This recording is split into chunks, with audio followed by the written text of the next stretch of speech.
Lafim-baovao afatanteraka kosa indray iray amin'ireo tetikasa lehibe eo anivonn'y foibem-pitantanana ankapoben'ny hetra amin'ity taona ity ny fametrahana ilay antsoina hoe plateforme XROAD. Raha ny teti-bolam-panjakana no resahina dia fanamby ny hampiakatra ny kalitaon'ny fandaniana ary hanetsika ihany koa ny fampidiram-bolam-panjakana indrindra ny hanetsika izany fampidiram-bolam-panjakana izany no heverina ho lahara-pamehana. Hoaratsika ny vaovao mifanandrefy amin'izay.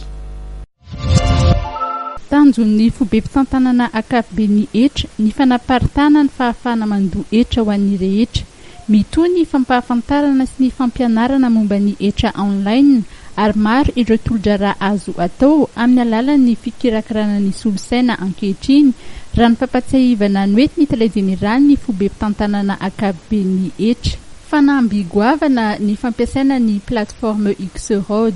Atao amin'ny système informatique zany rehefa tena voatra betsika atao anatin'ny herintaona zay satria misy plateforme atao hoe XROAD zay efa napetraka dia tamin'ny farany taona teo zany efa vita setra. XROAD zany plateforme na fanakalozana données afahana fanakalo zany miserasera ministera hafa rehetra sy izay entité rehetrarehetra manana information dia afahana relier ny information zany amin'ny fametrahana.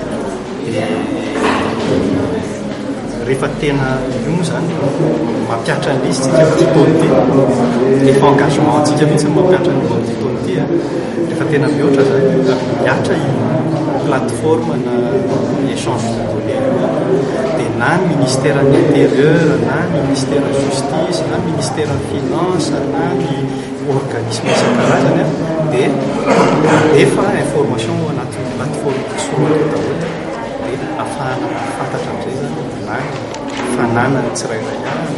Raha ataony ijery totika ny taona 2024 dia nahitana zava-bita mahafapo ny fidiran-ketra nandritry ny taona noho ny ezaka vitan'ireo fitantanan-draharaha roa misahana ny famorian-ketra. Ho an'ity taona ity dia heverina fa ahatratra 12 isan-jato ny tahan'ny tindry-ketra. Ho an'ny fidiran-ketra anatiny dia fiakarana 14 isan-jato no andrasana ka ahatratra 450 sy 700 sy 2.9 miliara ariary ny sora-bola mifanaraka amin'izay izany hoe taha mihoatra amin'ny arikarena faobe 4.5 isan-jato.